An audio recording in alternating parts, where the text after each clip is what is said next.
Hello dear students, today we will discuss about some numericals based on vectors. Numerical first जो है बेटा इसमें क्या दे रखा है, the sum and difference of two vectors are equal in magnitude, find the angle between the two vector. इसमें हमें क्या बताया कि जो सम और डिफरेंस है दो वेक्टर का, कोई भी दो वेक्टर है ए वेक्टर एंड बी वेक्टर, और उन दोनों का सम और डिफरेंस जो है वो इक्वल है मैग्नीट्यूड में। Find the angle between the two vector, हमें उन दोनों वेक्टर के बीच का एंगल फाइंड आउट करना है। तो सम का मीनिंग क्या है बेटा, ए वेक्टर प्लस बी वेक्टर, और डिफरेंस का मीनिंग क्या है कि ए वेक्टर माइनस बी वेक्टर, और सम और डिफरेंस का मैग्नीट्यूड जो है वो क्या कह रहा है, सम एंड डिफरेंस क्या है, इक्वल इन मैग्नीट्यूड है। तो ये इसने हमें दे रखा है।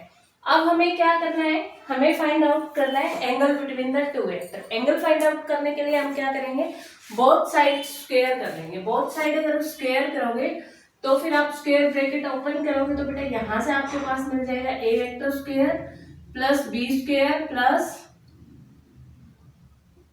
ए square plus b square plus 2ab cos theta equal to आ जाएगा आपके पास a square plus b square minus 2ab cos theta हो जाएगा। यहाँ पे a माइनस बी का होल स्क्वायर वाली आइडेंटिटी लगेगी।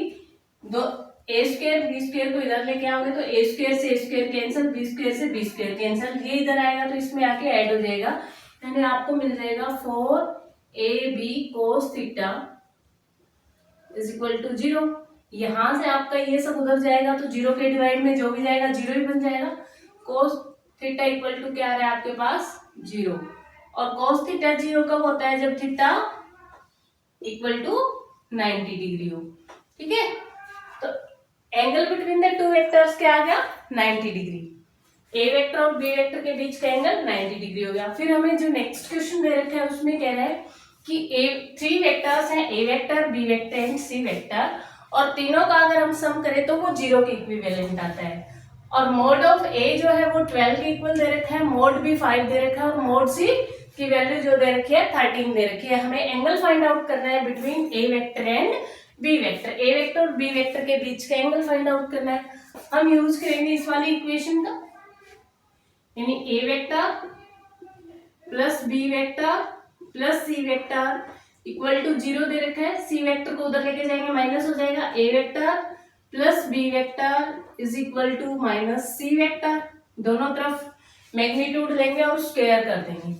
यहाँ मैग्नीट्यूड लिया, इधर भी मैग्नीट्यूड लेंगे, मैग्नीट्यूड में माइनस है तो वो प्लस भी बन जाएगा, और दोनों तरफ हमने इसका कर दिया स्क्वायर। ठीक है, अच्छा स्क्वायर करोगे तो ये बन गया a square plus b square plus 2ab cos theta is equal to, इन सब के साथ मोड आ जाएगा ना, mod a square plus mod b square, ऐसे लिख लो इसको, mod a square mod b square mod a mod b cos theta is equal to mod c का स्क्वायर।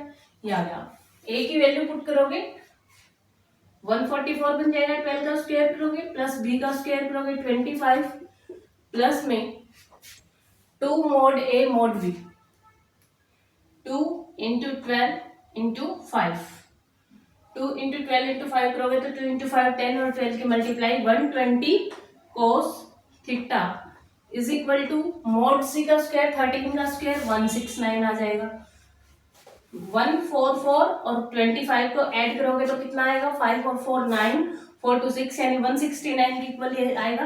यानी आपको मिल रहा है 169 plus 120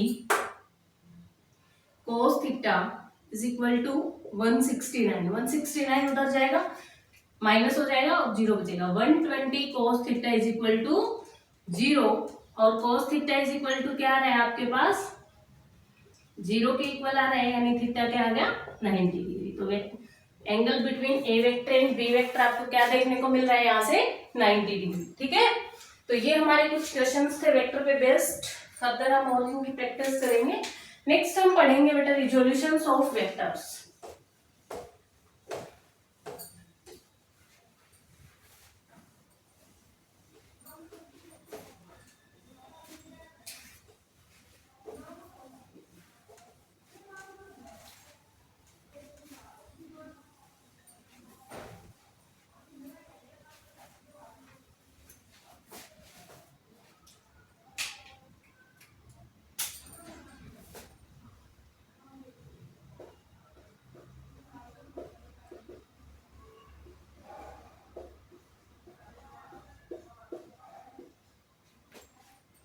resolution of vectors. Vector resolution क्या होता है बेटा, जब हमारा कोई भी वेक्टर अगर इंक्लाइंड हो तो उसके दो कंपोनेंट्स बन जाते हैं। अगर मैंने यहां से ऐसे ले लिया कि ये हमारा एक्स एक्सिस है और ये है हमारा वाई एक्सिस, यहां से कुछ एंगल इंक्लाइंड है, थीटा एंगल पे कोई भी वेक्टर का कंपोनेंट है, let this is a vector है जो एक्स एक्सिस से थीटा एंगल पे है, तो हमारा जो ए वेक्टर है वो टू कंपोनेंट्स में रिजोल्व हो जाएगा। और रिजोल्व कैसे होगा, रिजोल्व करने के लिए हम क्या करेंगे, जो ये हमारा एरो हेड है यहाँ से एक परपेंडिकुलर ड्रॉ करेंगे और ये बन जाएगा अपने पास एक राइट एंगल ट्रायंगल। अब ये जो राइट एंगल ट्रायंगल है, यहाँ इन पॉइंट्स की कुछ नेमिंग ले लेते हैं, ओ ए, इस पॉइंट को बी बोल दो, ऐसा कुछ हमने बोल दिया है। अब इस राइट एंगल ट्रायंगल की हेल्प से हम कोस थीटा साइन थीटा ये कंपोनेंट्स फाइंड आउट करेंगे। अगर कोस थीटा और साइन थीटा फाइंड आउट करोगे तो यहाँ से आपके पास कोस थीटा किसके इक्विवेलेंट होता है बेटा, बेस बाय हाइपोटेनियस। ठीक है, पंडित बद्री प्रसाद हर हर बोले, बेस बाय हाइपोटेनियस इक्विवेलेंट होता है। अब अपने पास एंगल यहाँ पे, तो ये बेस है, ये परपेंडिकुलर है और ये हमारा हाइपोटेनियस है। ठीक है, बेस क्या है ओ ए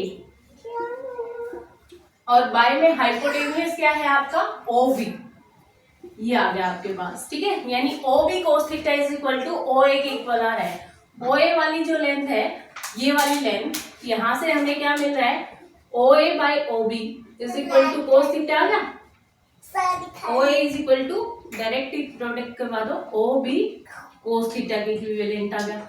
अब ओ ए लेंथ कौन सी है, ये वाली, यानी ये वाली जो लेंथ है उसको हम बोलेंगे ओ बी कोस थीटा। और ओ बी क्या है बेटा, ए वेक्टर को रिप्रेजेंट कर रहा है, यानी ये वाली जो लेंथ बन गई वो क्या आ गई, ए कोस थीटा आ गई। सिमिलरली इस राइट एंगल ट्रायंगल की हेल्प से हम साइन थीटा को फाइंड आउट करेंगे। और साइन थीटा किसके इक्विवेलेंट होता है, पंडित बद्री प्रसाद हर हर बोले की हेल्प से आप फाइंड आउट कर सकते हो।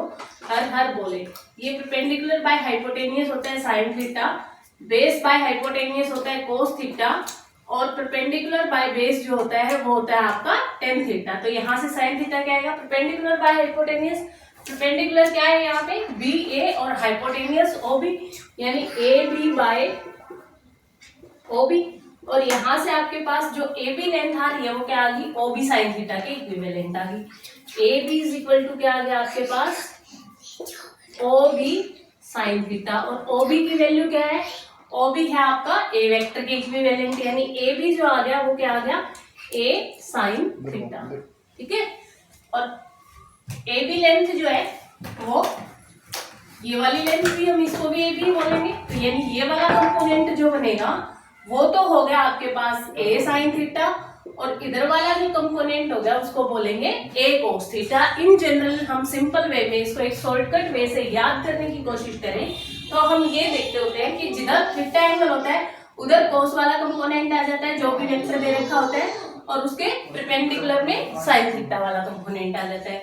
अब ये जो ए साइन थीटा और ए कोस थीटा निकल के आए हैं अपने पास, यानी ए बी लेंथ जो आपके पास ए साइन थीटा की इक्विवेलेंट आई है और जो आपकी ओ ए लेंथ है वो आपके पास आई है ए कोस थीटा की इक्विवेलेंट। इन दोनों कंपोनेंट्स को हम क्या बोलते हैं, रेक्टेंगुलर कंपोनेंट्स ऑफ वेक्टर्स। ठीक है, रेक्टेंगुलर कंपोनेंट ऑफ वेक्टर बोलते हैं इस पे बेस, और इसी को हम क्या बोलते हैं, रिजोल्यूशन ऑफ वेक्टर। यानी आपका ए वेक्टर जो है वो दो कंपोनेंट में हमने रिजोल्व कर दिया है। अगर मैं इन दोनों कंपोनेंट्स का रिजल्ट निकालूंगी, इन दोनों का सम करके निकालूंगी तो वो सिमिलर इसके इक्विवेलेंट आएगा। ठीक है,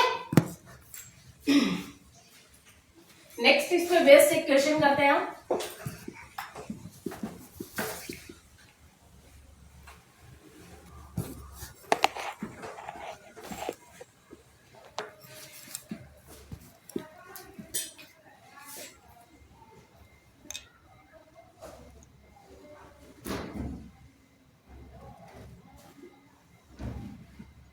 क्या मना रहा आप,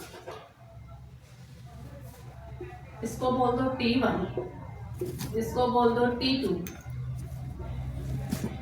एक एंगल है आपका 37 डिग्री की इक्विवेलेंट और ये वाला है 53 डिग्री के इक्विवेलेंट। आपको क्या फाइंड आउट करना है, और T1 की वैल्यू जो है आपको वो दे रखी है 5 न्यूटन और T2 की वैल्यू जो दे रखी है वो आपको दे रखी है 10 न्यूटन। आपको फाइंड आउट करना है कंपोनेंट्स, नहीं फाइंड आउट किसने बात करता हूँ मैं चाबी से components of T1 and T2 along X and Y axis।